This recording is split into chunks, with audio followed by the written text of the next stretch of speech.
Yeah, I'm a bit, hi. Where are you going? Hi. Where are you going? Just gonna stay there? Okay. You gonna sit on my shoulder? No? Okay. So random. Hey guys, a little update. I don't know. Just thinking this might actually be the only part of this video which will be new and crazy, because I haven't really filmed it in stages like I normally do, because they've kind of all happened at once. So the first update I have for you guys about my health is that I've started physio, finally. I actually do really want to do a start to finish compilation video all about my whole physio journey, but obviously I've got to wait for it to be over before I can do that. So, but I did want to let you guys know that I've started, and I've actually had 3 sessions now, although the first session was just us talking and him getting to know me and know my problems and what I kind of was there for. We started off with a resistance band on some like ballet bars, but I think he quickly saw that that was too much too soon, and that I couldn't really do it, and that it didn't really make sense for me and my problems. So instead he rolled out an exercise ball, which you have seen if you watched my October favourites video. I got really excited when the ball came out, because I had one as a kid, and it was my danced my whole life, and I was a dancer, and I did gymnastics as well, and I did it for my whole life up until I got ill, basically, and because of that I often got like movement based items for Christmas and birthdays, because I loved it. And I got an exercise ball once for Christmas, because I begged for one, because I'd seen the adverts of when they first became big, and I was like, oh my god, that looks like so much fun. And I'd used it at gymnastics class to like roll around on and to stretch out and stuff, and for different people's different needs. And I'd seen one and I just thought it was a game. Obviously I just thought it was a giant bouncy ball as a kid, so my mum and dad got me one, and it was my favourite present ever. So this guy, the physio, rolls it out, and I got very excited. He got me to do a few different things to see what I could and couldn't do, and what I found hard and what I found easy, and where my levels were, and we kind of agreed on doing 2 exercises, and literally for 20 seconds, which sounds like absolutely nothing, but when you're in as much pain as I am, it's quite a lot. It was just that he got me to do these specific, well, we did a lot of exercises, but then he whittled it down to the 2 that he thought I could do and could handle, and that I was happy doing and enjoyed doing, and then he just got me to do them, and then I got to say when enough was enough, and it was 20 seconds was my time. I could have done 30 seconds, but 20 seconds was where I could comfortably do it without adding extra pain or strain to my body, and that's the point, because he wants me to do the 20 seconds on every single day, even when I'm like at my worst. And so there's no point in me doing loads on a day where I feel okay and then not being able to do it the next day. The point is I'm meant to be doing this every day to build up my strength and my stamina and lessen my pain and all these other things. So that's where we started. In my second session, my third session, but my second session actually in the gym with him, he added on 2 new exercises. So that's where I am now. I'm doing 4 exercises at 20 seconds each, and I must say I'm not noticing a difference yet. In the beginning I thought I did, and I got really excited, but I think that was just me being presumptuous and impatient and excited, and I just had a good few days, because now I've realised, yeah, I can do them, and doing the actual exercises has gotten easier, although recently again it's been quite painful, but overall I'd say the actual exercises themselves I've found slightly easier. but it's not helped my pain levels, and it's not helped my ability to move around day to day. Like, I can't walk further, I can't do anything else that I couldn't do before. Like, so I don't know, I'm remaining positive. I'm just happy that I'm doing any movement, because that's just who I am. Movement was a huge part of my entire life until I got ill, and it's what I loved the most. Physical activity was my favourite thing, and so I'm just happy to be doing anything. But yeah, I'm a bit sceptical, especially to do with stuff where they say things like, I don't know, I'm so tired, I can't think of an example off the top of my head, but physiotherapists and, well, a lot of actually health professionals can have this kind of opinion of like, kind of treat you like the pain's not really there and not really that bad, and as if you can just walk it off, which is like that's my biggest pet peeve. As if like these 20-second ball exercises are going to cure me, which I don't know that I think that, but I'm remaining positive. I'm going to keep at it. I'm being committed to it. So that's that. We'll see where it goes. I am definitely going to make a video though about it from beginning to end. The next thing was, I have started sleep therapy as well, but I'm going to do a whole video on that as well separately, because that's 5 sessions, it's every week, and I've only had 1 session so far, but I have started it, yay! Although I did feel like the first session could have just been an introduction in another session, do you know what I mean? It was kind of all about what insomnia is, which we've all had it for years, and also, like, if anyone else in the room is like me, we've all googled it a lot and tried to find answers, so I don't know. It just felt like it could have been condensed to an introduction rather than a whole session, but there we are. I had a big ENT appointment, which is ears, nose and throat, which was to do with my chronic rhinitis, and yeah. I've been very down since. I've been very depressed about how it went. I had a CT scan, and the doctor showed me the results and went through it with me, and basically said that although last time they asked me to have surgery to burn off the lining of my nose, that problem wasn't so bad anymore, but now the problem is that my turbinates, which are they're like these things inside your nose that help filter air to make it the right temperature for your body, mine are like broken like everything else. Shock. And they're really enlarged, so that could be causing me to not be able to breathe and to have all the pain that I have. She was again very dismissive, kind of being like, oh no, that part of it, like I have what they call a post-nasal drip, which is like a constant drip down the back of the throat, and she was like, no, I think that's to do with your acid reflux, and I think the facial pain's to do with your migraines, and I think, like, just kind of deflecting and blaming it on everything else, even though I've been seeing many doctors about this for 4 years now and no one's ever told me those things. Not that that means it can't be true, because I've had that happen where multiple doctors have missed something and then I've seen one and they've put it all together, but I don't know, she seemed very dismissive, and she was also what I called a flip-flop. She was just going backwards and forwards with her advice, contradicting herself from sentence to sentence. It was very confusing, but she also said, here, look at your CT scan, see this? And it went, doot, doot, doot, doot. You have a deviated septum, which I was shocked, because I had all the like CT scans and tests before for that, and everyone always said my septum was fine, it wasn't deviated, and now it's like fully like broken and sharp and is like stabbing the inside of my nose, which I'm sure I can feel it. But yeah, as she said, that could also be obstructing your breathing and also be giving you pain. So I was like, so what's my options? And they were like, well, we'd like to give you the surgery to reduce and shrink your turbinates, which would be burning them down. If we're gonna fix one problem, we might as well fix them both. So I would really love to fix your septum.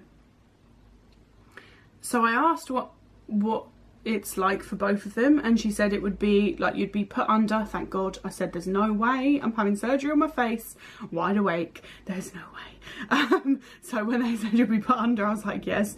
It would take about 40 minutes, and then yeah, they'd burn off the turbinates, and then they would cut inside here, and then she went, lift this bit up, and I was like, no, no, no, no, no, you don't need to go any further, doctor. I do not want my nose lifted off my face. No thanks. No, I don't want it. I really don't want it. And she was like, then she said something about fracturing something, and I was just like, no. I so badly don't want that. Like, I don't care how it sounds. More people should be like this. But genuinely, I love my face. I don't want to change my face. I don't want to. So I especially don't want to change my nose. I love my nose. And I asked her, like, will either or both surgeries change the appearance of my nose? And she was like, the turbinates one, it's really unlikely. Like, we never say never, but I see no reason why it should. And she was like, but the septum one, and then she literally did this. Well, I can't even do what she did. She like pushed her nose but all the way flat, which I used to be able to do. I still can do it, but it's really friggin' painful. But yeah, she was like, but you know, sometimes, and literally talked like that, and I was like, no, I don't want it. I don't want my nose to change. Like, no, I don't want my nose to change. Hey, look at me saying it wasn't going to be in 2 parts, and here we are. No, it's later on in the same day, but my camera died, so I don't really know exactly where I was, but I know I was talking about my ENT stuff. I've been really quite down because I said to her, okay, so what does the surgery consist of? Oh, I think I said that, but it just really put me off, and I really don't want to change the way my nose looks. So I said, okay, so if I don't have the surgery, what's like, oh, it's something on the camera. If I don't have the surgery, what's my options? And she was just like, to carry on using the nose drops or nasal sprays that you already use, which don't really work, I don't think, for me. It's just really sad to be told, like, you have to choose between this really shit option or this really shit option. And those are your options, so pick which pile of crap you want. That's how it feels. And I don't know how I feel. I asked how long it would be till I got the surgery, if I got it, and it's ages away. So I've said yes to it, because last time I said, can I have time to think about it, I didn't hear back for 2 whole years. That's not an exaggeration. So this time I'm gonna accept it, and then I'm gonna just spend the time giving it one last go with the drops and the sprays and everything that I can try at home, whilst also gathering as much information about the surgery as I possibly can. Asking around, asking from people that have done it, calling the nurse, because I've got her details to call about any questions I have. All of that, I'm just going to spend a lot of time doing that. I'm even considering trying to find a video of the actual surgery to watch, which I know is gruesome, but I'm the type of person that likes to have all my information and all of the facts before I make a decision, especially when it involves surgery on my face. Like,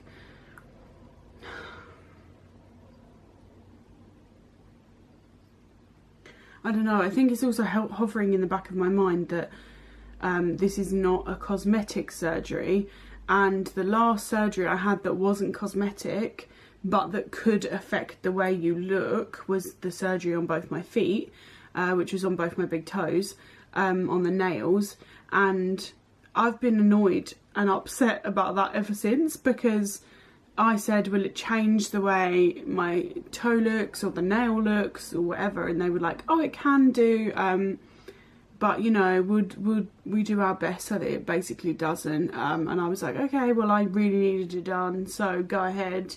And they've completely ruined my toenails, like, and that might sound so like stupid and nothing, but it changes the whole way my feet look, and especially the whole way those 2 big toes look, because they just cut my nail totally wonky. So now it looks like I've got a broken toe, because it just froze everything off, and they're only just it's hard to explain, but the way the surgery was, they're only really just getting like attached. Ooh, I told you I was tired. They're only just getting attached to my toe again properly, and it just looks awful. And like, that's my toes that I regularly cover with socks and shoes. I can't cover my nose or my face. And I've gone through phases where I feel stupid for feeling that way, because I'm like, it feels almost like I'm choosing my looks and my vanity, I guess, over my health, because this is a real health problem. Like, it does affect my breathing and has done every day for 4 years, and gives me pain on my face. But when you've been through what I've been through, in terms of my entire body has changed in a million different ways because of being ill, and none of it was in my control, and I don't know if it'll ever go back to the way it was before. And in some ways I do know that it will definitely not go back. Like, I've got loads of stretch marks now. Before I got ill, I didn't have one single stretch mark on my entire body, and now I'm covered in them, and I know that that they're not going anywhere. You know, I'll always have them. My face was like the one thing I got to keep, and not even really, because I permanently have the butterfly rash on my face. But like, it's been the thing about my looks and about me that's changed the least, has been my face. So, and then recently when I've had this new different type of lupus rash on my face, and it's been particularly on my eyelid and on my lip, and I've had a big patch of it here, but it's been everywhere really, but those are the main places it's like stayed and stayed and stayed, and I'm pretty sure it's scarred in a couple of places. And that even like devastated me. I don't know why, it just did. It really upset me. It was like, wow, we're ruining my face too. Great. Which is so awful, because I don't mean in terms of like my body's ruined because I'm bigger or anything like that. I just mean my body's ruined because I'm diseased and I wasn't before. Do you know what I mean? And I'm in pain and I can't do anything, and that's how I felt anyway. My body was literally under attack, and what it was got totally destroyed, and I'm having to rebuild and figure out what it is now. And do I really want to have to go through all that with my face? I don't think so. And I'm really stressed about it, to be honest. I really don't know what I'm gonna do. I feel a bit lost about it, to be honest.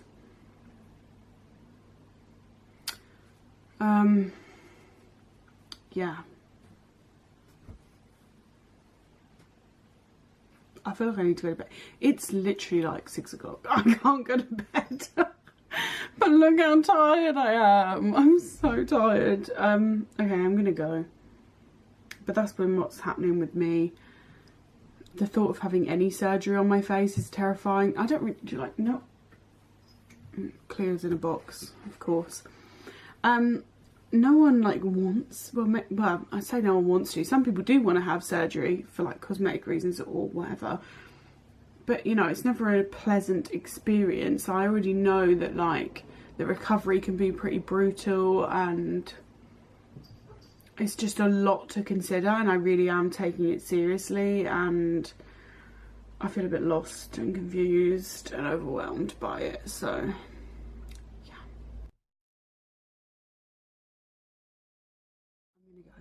I'm gonna go. The reason I'm sitting like this is because my back hurts.